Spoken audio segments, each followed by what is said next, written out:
ular. Puasa itu. Kapan itu ular puasa? Ketika dia ganti kulit. Tidak makan, tidak minum, tidak berhubungan badan. Tapi celakanya selesai ganti kulit tetap jadi ular. Iya toh? Ada orang sebelum puasa penipu.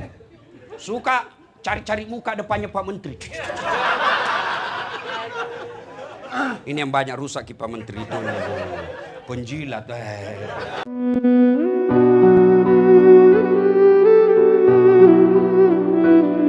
Silakan kau jadi Menteri ESDM, tapi jangan rusak lingkungan. Gaspol Menteri ESDM. Ini gaspol atau rem-rem? Ini gaspol atau rem-rem? Kalau saya gas rem. Ya, kan? Ya, Ibu Bapak, saudara-saudara sekalian, mohon berkenan simpan dulu. Setelah itu kita dengar ceramah dulu sekejap saja. Ibu Bapak, saudara-saudara sekalian, teristimewa yang kita hormati Sahibul Bait, mantan ketua HIPMI yang insya Allah dimuliakan dan dirahmati Allah Subhanahu wa taala. Saya lebih senang panggil Bung Bahlil. Ketika selesai dilantik Bapak Prabowo, seluruh yang merasa dirinya dekat dengan Pak Prabowo dan merasa dirinya berhak jadi menteri, siap semua ditelepon. Ya kan? Menunggu telepon. Ternyata yang merasa tidak semua ditelepon. Terbatas yang ditelepon. Lalu diteleponlah mereka yang dianggap layak menemani Pak Prabowo jadi menteri. Salah satu di antaranya Bung Bahlil. Jangan terlalu cepat gembira. Tenang dulu. Nah. Sudah itu, maka dikumpul mereka. Dikasih baju tentara. Untuk apa? Saya tidak tahu apa namanya dulu itu. Ya itu yang saya maksud ya. Nah, sudah itu tentu pada saat itu dikasih pelatihan, diisi otaknya, diperbaiki karakternya supaya apa? Sama visi misinya Pak Prabowo. Apakah hebatnya pada saat dia dilatih? Apakah dia berprestasi pada saat dia dilatih di tempat itu? Tentu bukan. Selesai Pak latihan, kau amalkan itu pelatihanmu. Begitu juga Ramadan. Allah tidak semua panggil. Tidak Allah katakan ya ayuhan nas, wahai manusia. Allah katakan ya ayyuhalladzina amanu, orang yang beriman. Makanya jangan heran ada orang Islam mengaku beriman tadi tidak puasa. Kenapa? Menunggu telepon tidak ditelepon. Ya, mengaku beriman belum gampang. Tapi yang susah diakui oleh Allah sebagai orang beriman. Nanti Allah tanya, kalau kau beriman kenapa begini caramu menteri? Kalau kau beriman kenapa orang berjamaah kau tidak datang? Kau enak aja merokok di belakang. Tuh, kau tonja bilang gaspol. Iya toh? Kalau kau beriman, kenapa orang taraweh kau tidak ikut? Iya toh? Iya, bos, dengar dulu bos, dengar dulu. Saya cinta kalian. Kenapa? Saya yakin bapak-bapak ini ikut mewarnai Republik Indonesia. Saya ini kasihan cuma pote-pote di mimbar. Pengaruhnya paling 0,1%. Tapi kalau tuan-tuan sekalian punya pengaruh. Maka kalau saya beritahu yang baik seperti ini jangan marah. Anggaplah ini bagian kecintaan saya. Ya. Nah, bos, puasa boleh dilakukan selesai Ramadan. Puasa boleh dilakukan selesai Ramadan, namanya Senin Kamis. Kau tidak puasa karena sakit atau musafir, kau boleh ganti. Tapi kalau tidak tarawih kok bisa kau ganti di bulan Syawal. Kita tarawih, gila. Iya toh, maka mudah-mudahan yang belum tarawih nanti tarawih. Nah sudah, dipanggillah kita, Pak Prabowo panggil para menterinya. Untuk apa? Menyatukan visi. Ada tujuannya itu retret. Ada tujuannya, bukan sekedar orang yang di medsos itu kan maha benar netizen dengan segala komentarnya. Iya kan? Ini habis-habisan anggaran. Iya kan? Nah, ada tujuannya. Apa? Menyatukan visi. Tidak bisa jalan pemerintahan Pak Prabowo kalau tidak sama. Menterinya lain maunya, si B lain maunya, maka dikumpul mereka. Begitu juga puasa. Ini pelatihan, retret namanya. Ramadan ini pelatihan. Kalau ada orang rajin sholat Ramadan, tidak spesial bos, memang tampaknya. Kalau ada orang pergi umroh, 24 jam ibadahnya baik, memang situasinya harus begitu. Tapi Ramadan ini, lihat nanti efeknya setelah kau Ramadan. Puasa itu, pengendalian hawa nafsu, pengendalian, kalau definisi pikirnya itu puasa, tidak makan, tidak minum, tidak berhubungan badan. Secara sengaja. Kalau tidak sengaja tetap sah. Kamu, misalnya Pak Menteri kan, pagi-pagi terbiasa sarapan. Habis 1 mangkok coto. Nah bilang ajudan, tapi Pak Menteri puasa. Astagfirullah. Rezekimu. 1 mangkok itu rezekimu. Siang lagi, lupa lagi, cambuk lagi. Pak Menteri, rezekimu selama kau lupa. Begitu juga kalau Bapak berhubungan badan secara tidak sengaja. Tapi kira-kira Pak Menteri tidak mungkin tidak sengaja.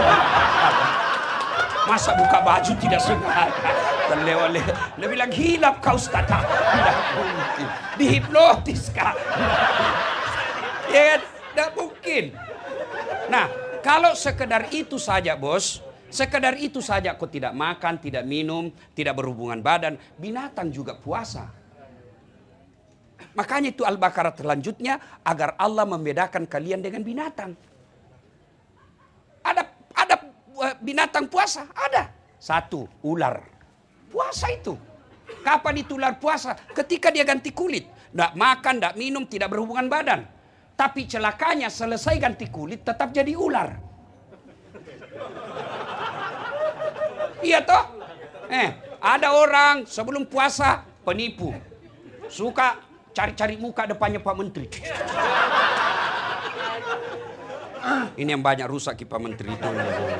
Penjilat. Biasa iya mau bos. Kau sekolah tinggi-tinggi pengusaha. Kau punya anak diangkat martabatmu oleh Allah. Masa depan pejabat kau rendahkan wibawahmu. Biasa iya mu. Teman saja. Itu namanya jabatan. Jangan membuat kau gila. Ada masa jabatanmu itu pasti habis. Presiden saja Pak Jokowi 10 tahun. Mana sekarang? Iya toh. Biasa iya saja bos. Biasa mau kau hidup ini. Ya. Nah sudah. Ada lagi binatang yang puasa. Ada. Apa? Ulat. Itu dia puasa. Coba itu ulat. Kasih daun. Semua dia makan. Serakah. Itu ulat kalau kasih daun dia habisi semua daun. Tapi hebatnya. Ketika dia jadi kepompong. Tidak makan. Tidak minum. Tidak berhubungan badan. Tapi yang luar biasa. Setelah jadi kepompong dia jadi apa? Jadi kupu-kupu. Kalau puasanya ular, nyanyinya apa? Aku masih seperti yang dulu.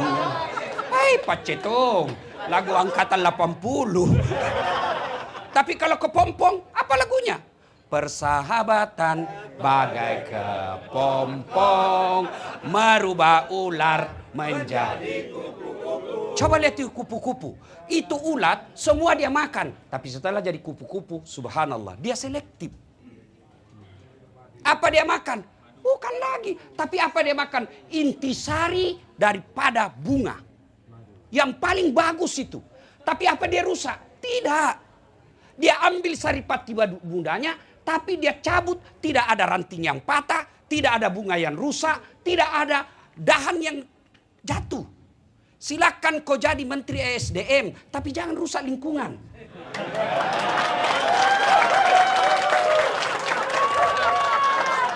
Ya. Oke. Silakan kau dekat dengan Pak Menteri, tapi jangan kau rusak Pak Menteri. Karena kadangkala kasihan Pak Menteri mau normatif hidupnya, tapi datang kau mes. Anu Pak, ini kan kita sama-sama dari HIPMI.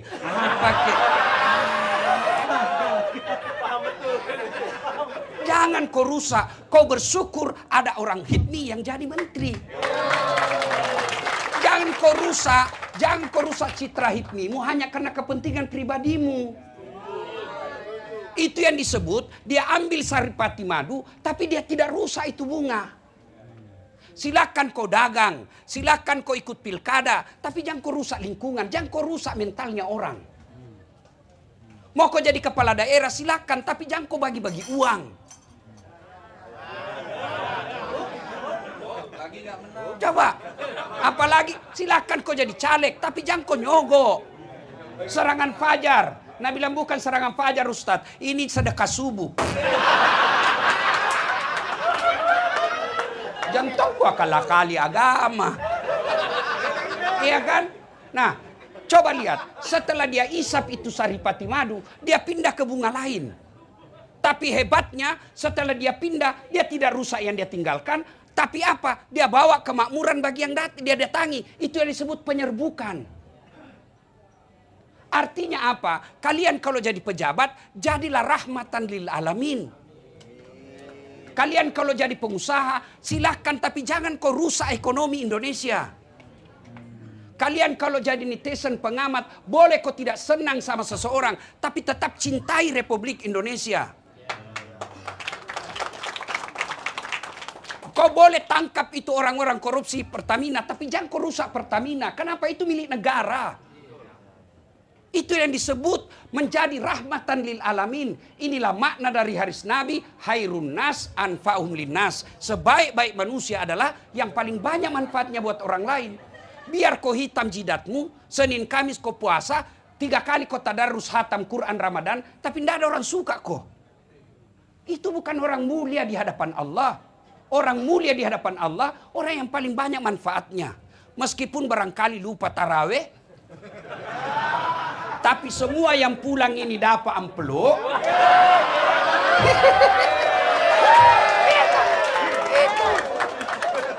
Tapi jangan tongkas negara, kan banyak jualnya. Iya toh. Dan demi Allah, tidak ada orang bangkrut karena berderma. Tidak ada, Pak. Saya mewakili aspirasimu semua. Ya kan? Nah, sudah. Maka dikumpul kita itu Pak Menteri, dikumpul menyatukan visi misi. Nah visi misi puasa ini ada. Bukan sekedar menahan makan, minum, dan urusan badan. Tapi apa? La'allakum tattaqun. Agar kau menjadi orang takwa. Allah tidak mengatakan kau pasti bertakwa. Agar itu ada 2 peluang. 1 bertakwa, 2 gagal. Makanya disebut agar. Allah tidak mengatakan pasti kau bertakwa.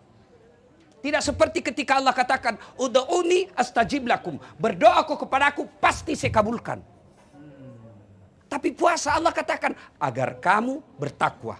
Nah sekarang, berapa hari makin puasa? Pak Andi? 19. Cindi pilek? Cindi pi.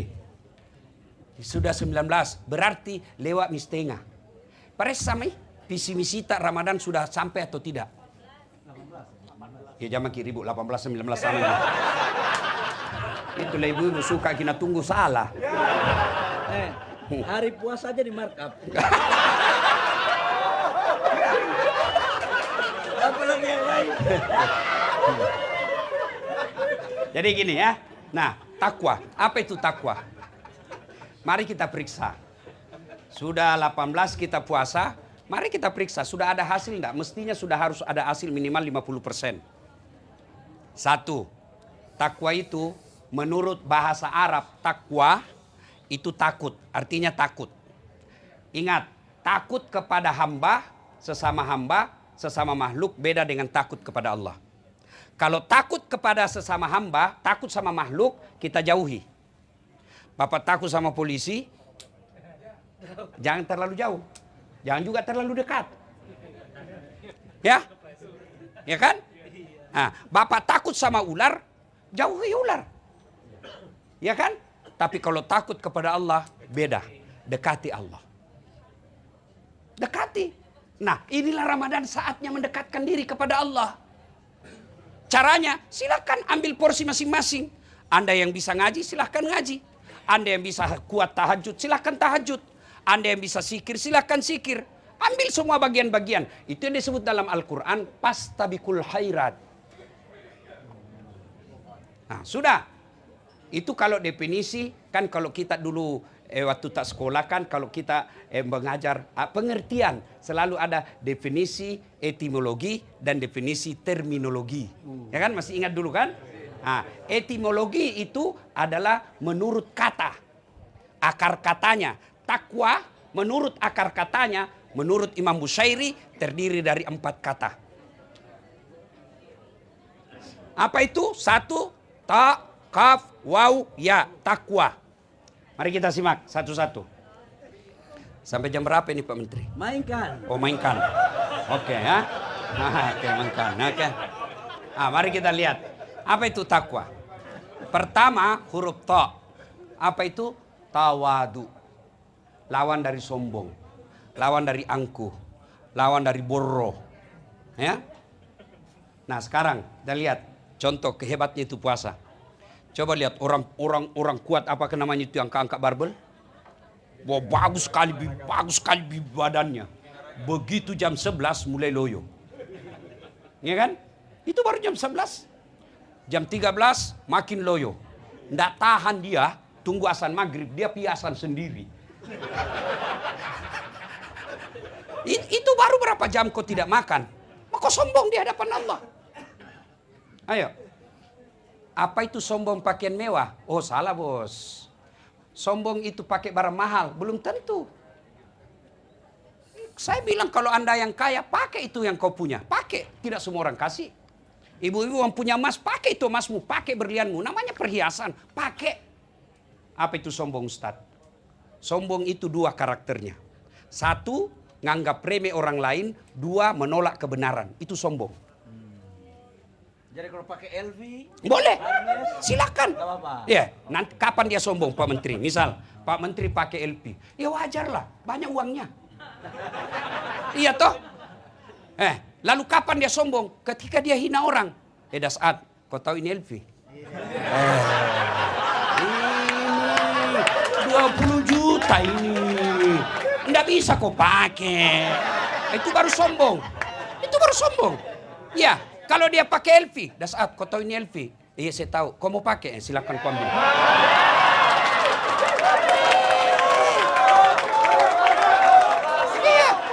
Iya, enggak dilarang. Ya, silakan pakai. Kapan? Bapak-bapak pakai baju krokodil, cap buaya. Yang katanya kalau asli buayanya menghadap ke dalam, kalau palsu menghadap keluar. Dia kepalanya menghadap buaya darat.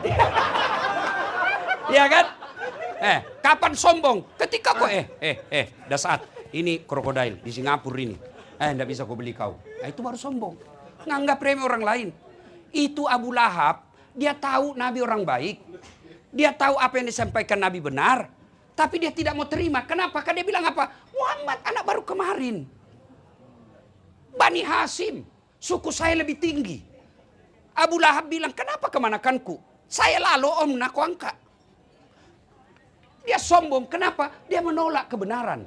Nganggap remeh orang lain. Jadi selama Bapak pakai barang mahal tidak menolak orang lain, silakan. Tidak meremehkan orang lain. Yang penting kamu mampu.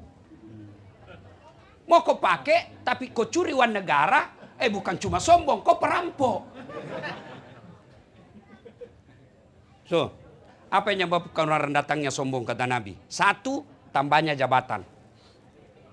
Yang tadinya dari Papua. Yang kau lihat Pak Menteri. Saya Pak Menteri di mimbar ini saya mengaku Bapak orang hebat. Iya Pak. Terlepas dari kontroversi, orang dengki, orang jago Pak. Bisa jadi menteri. Nggak diperhitungkan dulu, tapi bisa jadi menteri. Lebih dari 10 tahun. Terlepas ada kontroversi, masing-masing semua orang mau. Ketua Golkar pula. Tapi jangan membuat kau sombong. Kenapa? Ada batasnya. Iya kan? Kau menjadi menteri ada batasnya. Tergantung presiden. Kalau presiden sudah tidak senang, ya wabillahi taufiq wal hidayah. Iya toh. Kau jadi menteri, tiba-tiba di reshuffle, masih mau pakai lambang menteri, lewat di pasar, Nabi bilang astagfirullah sakit. Apa yang kita mau sombongkan? Yang kedua, penyebab datangnya sombong. Bertambahnya ilmu. Termasuk ustadz. Peluang punya sombong. Iya. Ada ustadz sombong? Ada. Banyak. Ciri-cirinya, tidak mau menerima perbedaan. Apa yang mau disombongkan? Seperti saya ini penceramah. Mau sombong? Enggak. Jangan. Kenapa? Saya bisa jago ceramah karena ada penontonku. Bayangkan kalau saya ceramah di sini 2 jam berapi-api. Tidak ada penonton.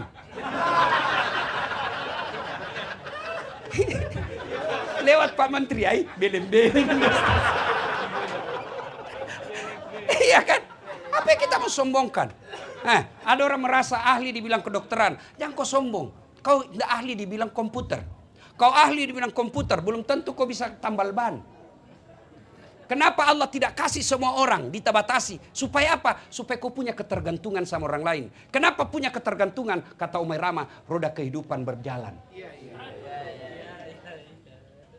Jadi jangan sombong. Yang ketiga, penyebab datangnya sombong, bertambahnya kekayaan. Yang tadinya rakyat biasa, tiba-tiba dapat tambang. Pembebasan lahan, dapat tanahnya, ya ada batu bara di dalamnya. Ya kan? Tiba-tiba kaya. Jangan kau sombong. Allah marah, banyak duitmu, tapi nak kasih ku penyakit, Allah tidak ada bisa kau makan. Ada orang begitu, ada. Miliaran uangnya, tapi dilarang makan nasi. Ini nasi terlalu banyak karbonnya, banyak gulanya. Jangan makan nasi, Pak. Jadi apa yang bisa saya makan, Dok? Ubi rebus. Jangan makan daging. Jangan makan ikan. Jangan makan garam. Jangan makan gula. Ada bisa dia makan. Apalagi cukup dari situ, tidak. Dia bilang, tolong kalau siang, bapak-bapak kalau pagi karena bapak tidak pernah kena matahari, bapak jalan-jalan di kompleks, jangan pakai baju supaya kena matahari badannya, pakai celana pendek ya, supaya kena juga itu. Jangan pakai sendal, jangan pakai peci, jalanlah dia di kompleks, tidak pakai baju, tidak pakai sendal. Apa bedanya sama gembel?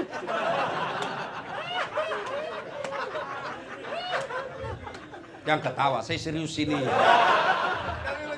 Yang keempat, bertambah sebab datangnya sombong, yaitu bertambahnya popularitas, makin terkenal. Jangan sombong, semua ini ada batasnya. Ya, ada manusia, Pak, semua dimiliki ini 4. Dialah pejabat tinggi, raja, cakep, terkenal, bahkan elektabilitasnya paling tinggi sedunia. Namanya Firaun. Paling tinggi elektabilitasnya itu. Biar non-muslim kenal juga, biar orang Amerika kenal juga, cuma namanya Ramses II. Iya kan? Tapi karena dia sombong, Allah ponis dia haram masuk surga. Kalau kita, bos, masih 50-50. Bisa masuk surga, bisa juga masuk neraka. Firaun sudah diponis, tidak boleh dia masuk surga. Kalau kita masih ada harapan. Apa cukup sampai di situ keinginan Firaun? Tidak. Allah hinakan Fir'aun. Sampai detik ini tidak ada satupun orang HIPMI mau kasih nama anaknya Fir'aun.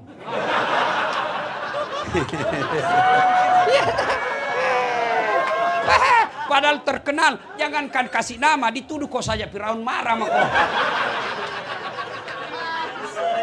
Iya kan? Orang yang berpuasa berhasil, makin tinggi jabatannya, makin tinggi ilmunya, makin populer, makin kaya, dia makin tawadu. Berhasil puasamu. Yang kedua, taqaf, qanaah. Apa itu? Merasa cukup dengan apa yang dimiliki. Coba lihat kalau mau puasa, buka. Rasanya semua makanan mau dihantam. Ya tahu kalau mau buka, jalan kote, palu butung. Enggak tahu saya kue-kue Jakarta. Rasanya pokoknya semua mau diambil, Pak. Tapi begitu masuk kurma 3, 1 teguk air zam-zam, hambar semua rasanya yang ada di depan kita. Sebelum buka itulah nafsu. Setelah buka itulah kebutuhan. Saudaraku, berapa banyak orang dipermalukan dan dihina sehina-hinanya di dunia karena tidak punya kepuasan. Saya kalau lihat orang kaya, pejabat, masih korup, saya bilang, apa pila gitu? Kau punya ajudan, tidak pernah ada orang disakiti. Musuhnya pun hormat sama beliau. Ahlaknya baik, ibadahnya sampai bengkak betisnya kalau sholat sunnah. Tapi apa dia pernah merasa miskin? Tidak. Padahal pernah suatu ketika 3 hari 3 malam tidak makan sampai Hasan Hussein pucat gara-gara cucunya tidak makan. Itu Nabi bos, Nabi. Lalu kenapa kita banyak utang? Kenapa kita banyak proposal kiri kanan sampai hilang kita punya harga diri? Karena kau tidak merasa syukur dan puas dengan apa yang kamu miliki. Tidak mungkin Allah ciptakan seorang hamba manusia tanpa Allah sertakan rezeki dengannya. Begini supaya gampang dipaham. Allah kasih kita rezeki 7.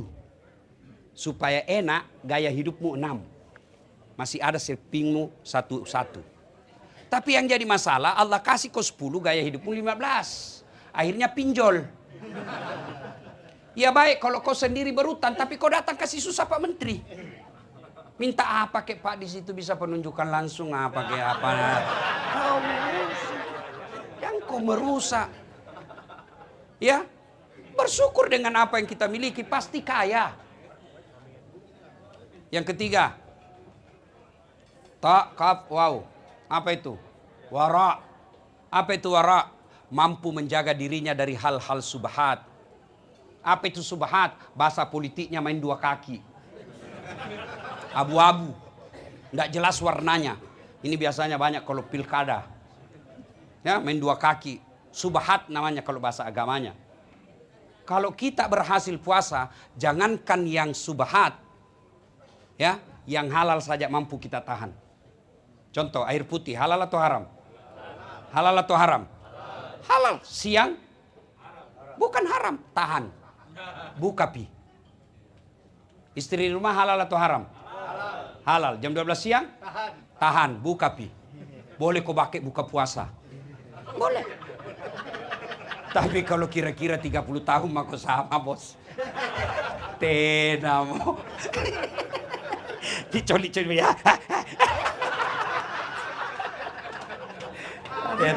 Kan ada yang tanya saya Pak Menteri. Dia bilang, akhir-akhir ini saya Ustadz ini saya sudah kurang semangat sama istri. Dia bilang, apa doanya Ustadz? Saya bilang, tidak perlu baca doa, tergantung lawan tanding.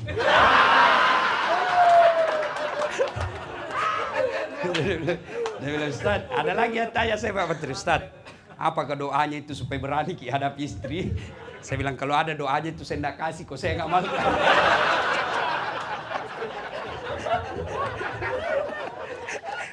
Kan? Ayo. Air putih, nasi, kalau kita orang puasa, kita tunggu. Boleh enggak pejabat? Glamor hidupnya. Hedon, pamer-pamer. Tunggu sampai rakyat sejahtera. Boleh enggak pengusaha? Tunggu sampai pegawai-pegawaimu makmur. Itu orang berhasil puasa, mampu mengendalikan dirinya. Pengendalian hawa nafsu namanya. Dan yang keempat, ya yakin. Ini kunci segala-galanya. Yakin bahwa Allah melihat dan Allah mengetahui. KPK boleh kita permainkan. Barangkali karena kekuasaan dekat sama kita, kita bisa atur. Polisi boleh, barangkali jaksa bisa barangkali kita atur. Tapi ketahui Allah Maha tahu. Ya? CCTV boleh dimatikan, boleh dihancurkan. Tapi malaikat tidak mungkin bisa kosogo. Kau pegang tangan sekretarismu dalam kamar, barangkali tidak ada lihat kau. Tapi na close up ko malaikat. Para saudara sekalian, puasa sesungguhnya yakin apapun dia lakukan, dimanapun dia berada, Allah tahu. Maka orang seperti ini yang disebut oleh waskat, bukan pengawasan melekat, tapi pengawasan malaikat. Kalau ini dia mampu pegang, maka apapun dan bagaimanapun kondisi yang dia miliki, kehebatan yang dimiliki, pangkat jabatan yang dimiliki, pasti orientasinya kemaslahatan umat. Bapak saudara-saudara sekalian, kalau sudah terjadi maka Allah kasih apresiasi, la'allakum tattaqun, kau bertakwa, yaja'allahu mahraja. Saya kasih kau jalan keluar dengan segala kesusahanmu, saya bukakan kau pintu rezeki dari jalan yang tidak kau sangka-sangka. Rasanya ingin berlama-lama, tapi kita harus tahu Pak Menteri juga tentu terbatas waktunya. Ini saja tausiah kita, mudah-mudahan ada manfaat. Terima kasih atas undangannya. Sebagai motivasi buat anak-anak HIPMI. Saudara-saudara tahu enggak, golongan pertama orang masuk Islam itu pengusaha muda. Oh, Masya Allah. Iya, pengusaha muda yang sekarang kalau di Indonesia HIPMI. Abu Penghuni Bakar, surga, penghuni ya, surga. penghuni surga. Yang penting jangan kau pelit. Ya kan? Coba. Abu Bakar Siddiq, orang kaya. Utsman bin Affan, orang kaya. Abdurrahman bin Auf, orang kaya. Siti Khadijah, 2/3 barang mewah di Mekah miliknya Khadijah waktu itu. Orang-orang kaya. Allah tidak memusuhi orang kaya. Bahkan orang kaya bendaharanya Allah di dunia. Anak-anak muda seperti ini, Masya Allah, kalau orang tua kaya wajar. Tapi kalau anak muda dia jadi kaya dan dia dermawan, insya Allah makmur negara kita. Alhamdulillah. Mudah-mudahan kalian yang hadir anggota HIPMI ini, Allah melimpahkan rezekinya. Allah jadikan hatinya pengusaha yang dermawan. Allah bahagiakan rumah tangganya. Dan Pak Bahlil, Allah kuatkan imannya. Allah kuatkan hatinya. Allah afiatkan sihatnya, badannya, dan bahagiakan keluarganya. Lebih dan kurangnya mohon dimaafkan. Usikum wa nafsi bitaqwallah, fastabiqul khairat. Assalamualaikum warahmatullahi wabarakatuh.